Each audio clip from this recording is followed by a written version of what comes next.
Hey guys, this is Peroxcide coming at you with another video. This time around it's going to be a Blood Decay guide for patch 6.1 Warlords of Draenor. Stat weights, we have strength and bonus armor on top. They're both pretty equal. Strength is for more damage, bonus armor for more mitigation. Moving on to mastery and multistrike, the same scenario as strength and bonus armor. Mastery more mitigation, multistrike more damage.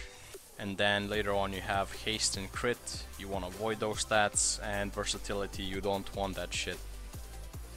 And that's it for stats. On to enchants, gems and consumables. For cloak, ring and neck enchant you want to use either Gift of Mastery or Gift of Multistrike. For the weapon enchant you want to use Rune of the Fallen Crusader. For the gems, Greater Mastery Taladite or Greater Multistrike Taladite. For the flask you want to use Greater Draenic Strength Flask. For the food either Sleeper Sushi or Salty Squid Roll. For the potion, Draenic Armour Potion, and on top of that healing tonics as well. For the runes you want to use Stout Argument Rune. Talents, for level 56 you want to use Plague Leech. For level 57 you want to use Purgatory. For level 58 you want to use Death's Advance. For level 60, Blood Tap. 75, Death Pact. For level 90, it's completely situational for the fight, dungeon and preference, but most of the time Gorfin's Grasp. For 100, Defile, or for more advanced players for single target with good gear, Breath of Sindragosa. Glyphs, if you're running Defile you should have Glyph of Outbreak, Regenerative Magic and Glyph of Blood Boil by default. And if you're running Breath of Sindragosa you should have Glyph of Ice Runes, Glyph of Regenerative Magic and Glyph of Blood Boil.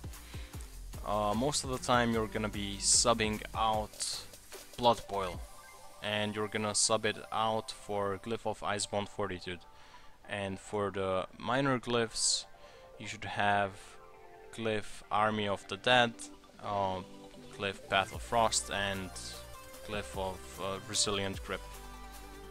Rotation, keep your diseases up, use Death Strike to spend Frost and Unholy runes, use Death runes on either Blood Boil for AoE damage or Death Strike for mitigation single target damage, use Blood Boil or Soul Reaper if the target is below 35% to spend Blood runes, use Crimson Scourge procs on Defile or Death and Decay, or Blood Boil if Defile, Death and Decay is not up.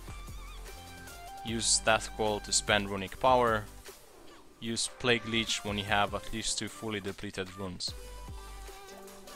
Death Strike usage, avoid overhealing with Death Strike.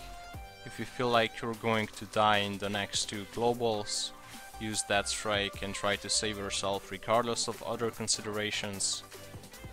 Use it if you would resource cap. Rune Tap usage, use it right before any burst damage. This ability is basically a reverse Death Strike. If there is no specific burst damage in the encounter, you can use it like a weak cooldown or as a bridge between 2 Death Strikes. If you plan to use it in a specific point of the fight, remember to store up the required blood runes in advance. Gear, raid best in slot list for Blackrock Foundry. I'm gonna post down in the description the best in slot list. There's 2 different things you can do. You can pick up the shoulders from Blackhand and then you have to have tier gloves from Iron Maidens, or you can have Flamebender's gloves and you have tier shoulders from Togar. This was my short guide for Blood Death Knights for patch 6.1 Warlords of Draenor. If you like the guide, make sure you like, comment and subscribe.